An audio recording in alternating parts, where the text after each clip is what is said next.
Non, j'ai pas rangé ma chambre, mais c'est pas grave, on s'en fout, on est là pour l'actu. Bonjour YouTube et bonjour chers internautes et bienvenue au Manga Café pour un nouveau Manga Café News, votre émission d'actualité préférée où on va revenir un petit peu sur toute l'actualité de la semaine passée et vous allez voir, il y a plein de petites news ultra croustillantes.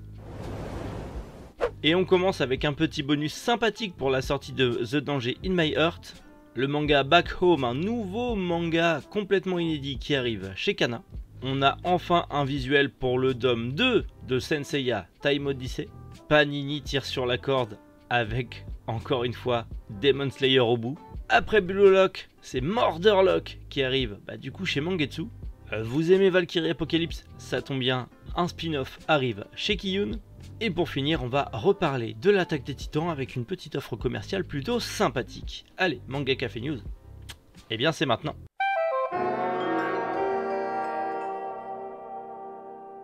Des surprises pour le lancement du manga The Dungeon in My Heart. The Danger in My Heart. Le danger vient de mon cœur. Ça arrive chez Kana, c'est prévu le 22 septembre, donc bientôt. Et du coup, on aura des tirages limités avec des jaquettes exclusifs réversibles et surtout un petit kit de papeterie offert pour l'achat des 2 tomes. Petit kit de papeterie avec post-it et carnet de notes. Malheureusement, c'est une opération commerciale que nous n'aurons pas à Manga Family Store. Nous n'aurons pas l'OP commerciale, malheureusement.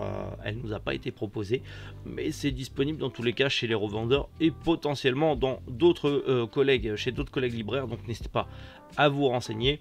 Et si vous ne connaissez pas ce manga, c'est de la romance entre une fille populaire ultra mignonne et un gros geek bien nerd, bien neurasthénique.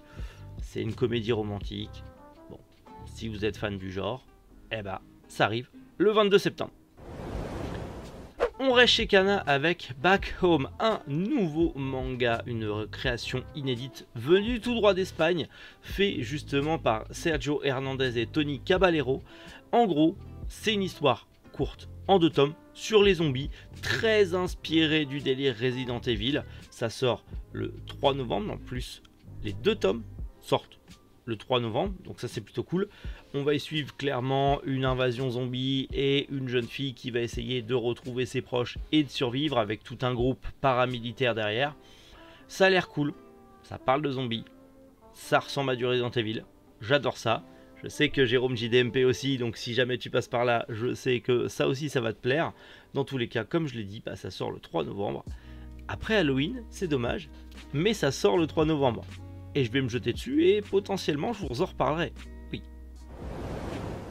Une édition collector et un petit cadeau pour le tome 2 de Senseiya Time Odyssey. Un tome 2 centré sur Shun, du coup.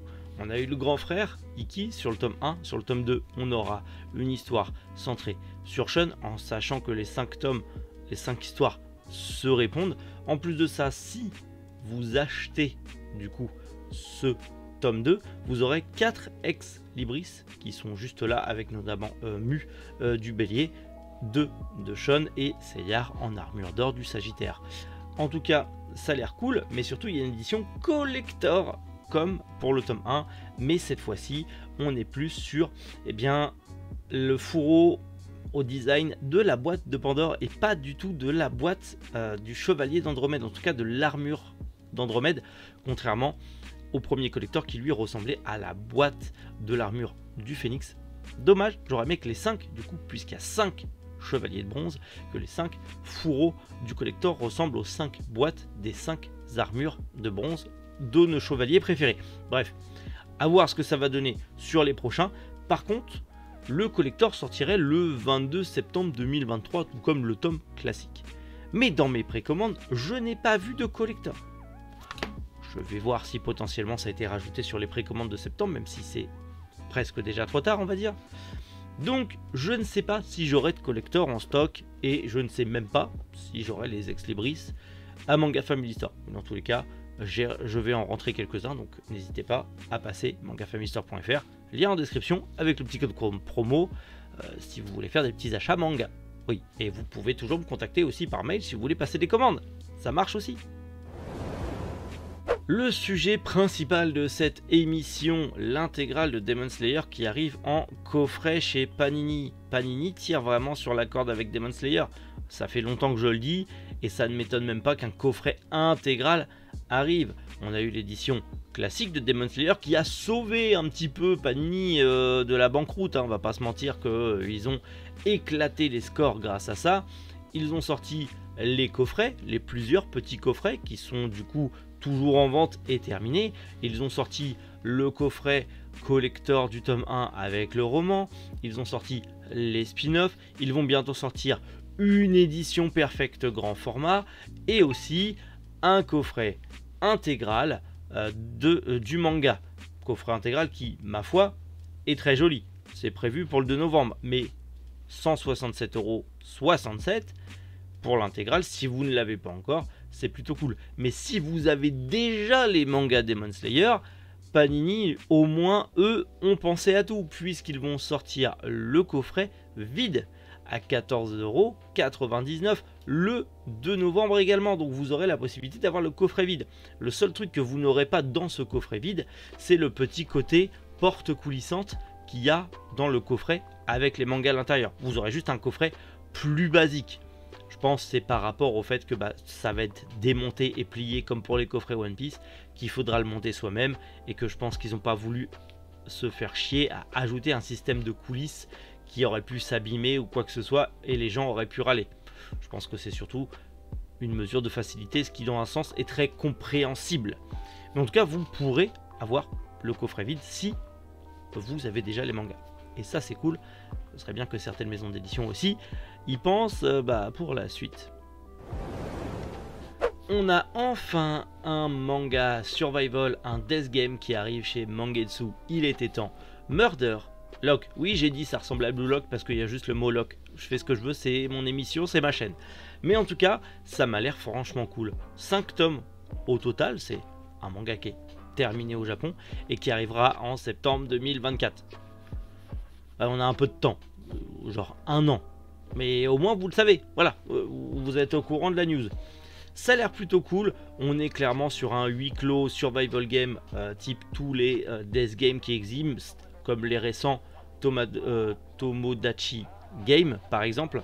On est clairement dans un délire comme ça, à voir ce que ça va donner. Les chara designs sont pas dégueux, je vous invite à aller voir la vidéo que Sullivan et l'équipe de Mangetsu ont faite sur Murder Lock. Je vous l'ai mis en description, allez le voir si vous voulez plus d'infos. Il en parle un petit peu plus en détail, mais c'est plutôt cool. Clairement, c'est plutôt cool. Et j'ai hâte de voir ce que ça va donner. Et puis 5 tomes, je me dis que ça fera un petit manga court, intense et sympathique. En tout cas, on l'espère. On part chez Kiyun avec Valkyrie Apocalypse, la légende de Lubu. Vous aimez peut-être Lubu? Eh bien le spin-off sur son histoire en 7 tomes va sortir chez Kiyun. Le premier tome sortira le 4 janvier 2024, donc on a encore un petit peu le temps, mais on aura du coup ce spin-off centré sur le grand guerrier chinois. Normalement, potentiellement, Kiyun va sortir les autres spin-offs sur tous les autres guerriers, parce qu'il y en a déjà des tonnes au Japon, donc je pense qu'ils sortiront les autres, mais ils ont sorti le premier. Je me fais pas d'illusions, ils en sortiront des autres. De toute façon, Valkyrie Apocalypse, c'est beaucoup trop bien.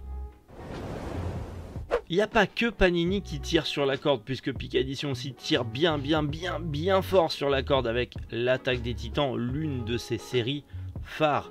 Pour fêter les 10 ans, déjà 10 ans que ça existe l'Attaque des Titans, c'est quand même assez fou. Pour fêter ces 10 ans, Pika continue les coffrets. On en avait déjà parlé dans une news précédente, mais le 4 octobre, vous aurez la suite des coffrets de l'Attaque des Titans, suite et fin avec les 3 derniers coffrets qui boucleront du coup la série des coffrets spécial Attaque des Titans. Mais surtout, on aura une offre spéciale avec les 2 premiers tomes de l'Attaque des Titans au prix de 3 € pièce, pour du coup un prix découverte pour potentiellement commencer l'Attaque des Titans manga pour ceux qui ne l'auraient pas encore commencé. Si vous avez vu l'animé et si vous vous dites tiens, je vais le lire en manga pour voir, pour comparer, pour voir si ça vaut le coup, est-ce que c'est aussi bien en manga qu'en animé, spoiler alerte, c'est encore mieux en manga. si vous voulez découvrir, bah ça sera le bon moyen de découvrir avec les 2 premiers tomes à 3 €. Ça commence le 30 août jusqu'au 31 décembre, mais en vrai, si tu as du stock après le 31 décembre, tu le renvoies pas, enfin, il y en aura encore tout le temps en stock. Je pense que beaucoup de libraires vont forcer. Nous, les premiers, on a pris un gros stock parce qu'on sait très bien que ça partira à ce prix-là. Mais voilà, vous le savez, vous aurez l'Attaque des Titans à prix découverte. Bon bah voilà, Manga Café News terminé, j'espère que ça vous a plu et en tout cas, dans tous les cas, bah, vous me dites en commentaire les news, les sorties, ce que vous attendez cette semaine, on en discute, l'espace commentaire. Et là pour ça et en plus, et bah, c'est bon pour le référencement parce que je dois bien vous avouer que la pauvre chaîne YouTube Manga Café, elle a du mal hein, en ce moment, c'est un petit peu galère, on sent que de plus avoir des news tous les jours, c'est pas terrible. YouTube nous met plus en avant, mais je compte sur vous pour nous mettre en avant, vous êtes la force de frappe de Manga Café et par effet de ricochement, la force de frappe de Manga Family Store, donc je compte sur vous pour un max de soutien et faire un max de pub. On se retrouve peut-être cette semaine, si j'ai le temps de faire des vidéos, je vous garantis pas que j'ai le temps, j'en ai de monter. Enfin, j'en ai de tourner, mais il faut que je les monte, faut que je trouve le temps. Mais dans tous les cas, vous le savez. Normalement, si ça arrive, ça arrive. Si ça arrive pas, bah, on se retrouvera bientôt. Dans tous les cas, prenez soin de vous, passez une agréable journée, une agréable semaine et bonne rentrée à tout le monde. Même, bah, du coup, vous avez fini votre journée, mais bonne rentrée quand même. C'était Méric. Vous joue les internautes.